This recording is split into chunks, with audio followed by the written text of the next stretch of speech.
Welcome back. Well, have you ever heard the saying, everything old can be new again? Well, today we are applying that concept to cooking with cast iron. That's right, and there's a reason this pan looks like this. Today, we've enlisted the help of personal trainer Mighty Joe. He's going to give us some tips on how to cook again with cast iron. Why are we so afraid of this? Not because it weighs 19,000 pounds, but why are we afraid of cast iron? I think because there's this. I mean, there's this intimidation factor. People think when you cook with cast iron, you're going to burn. It's a pain to clean. Yeah. You can't put it in we the like dishwasher. our Teflon and our easy wash space-age materials, non-stick. And it's good. It has its benefits. It's a convenient world we live in right now. It does take a little bit more time to get used to cast iron. It takes a little bit more time to manage it and maintain it between uses as well. But it's one of the best ways to cook. It's a nice even heat. You lift cast iron, you might as well cook on his way. I look at it right now. I like listening to heavy metal, so I cook on heavy metal too. I was like, really? Because you listen to Iron Maiden? Is that why we have the cast iron? It's all metal for me. It's all about metal, right? I like that. Well, this is kind of scary. We asked you to kind of start with the pan. You burnt some eggs in there for us. You're going to show us how easy it really is to kind of clean the cast iron. We'll go through the concept real quick. It's as easy as just get some water and thing. Don't use soap. Okay. Don't use soap. Do not use soap. You want to use some hot water. You can use something as simple as a scrub brush. I mean, any kind of kitchen brush like this, just you could work away, and it'll start coming off pretty quickly from a well-seasoned pan. Thing I really like.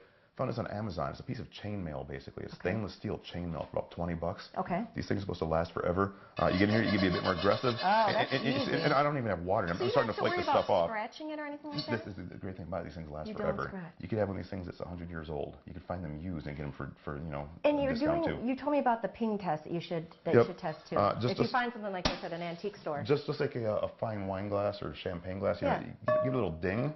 You know, if you hear it's like a nice sound to it, a good ringing sound, at least we know it's not cracked.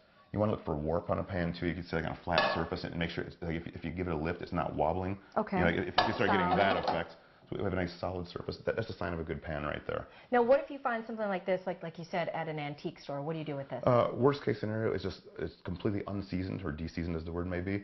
Rusted. You could take it to any kind of machine shop that has a sandblaster. They could take it down to bare metal. You start the seasoning process all over again. When you have a well-seasoned pan, you have something that's, I think, better than Teflon as far as non-stick goes. What is the seasoning process? Like, what do you have to do? Everybody's got their opinions how to do it. Basically, you're having heat and time and some sort of a fat. Okay. The Lodge company, which is the only American company still making cast iron cookware. They do this like this one you have right here, right? In the early 2000s, they switched to a process during the manufacturing where it comes pre-seasoned, so you no longer have to worry about the raw iron to work with. It comes pre-seasoned. They use the oil in the manufacturing process.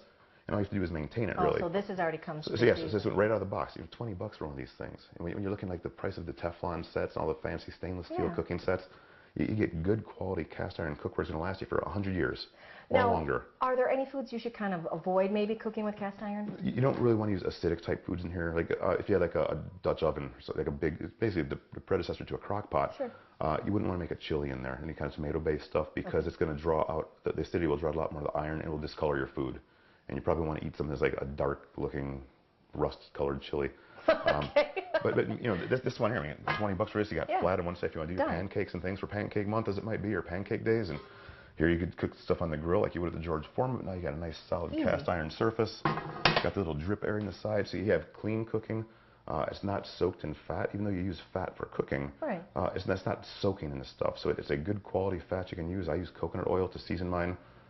It's just an easy way to heat your food and clean up and have stuff that will last for your family and the next. All right. Keep on passing it down. All right. Well, we're going to put these tips and others online at the Take 5 homepage. We'll be right back with more Take 5.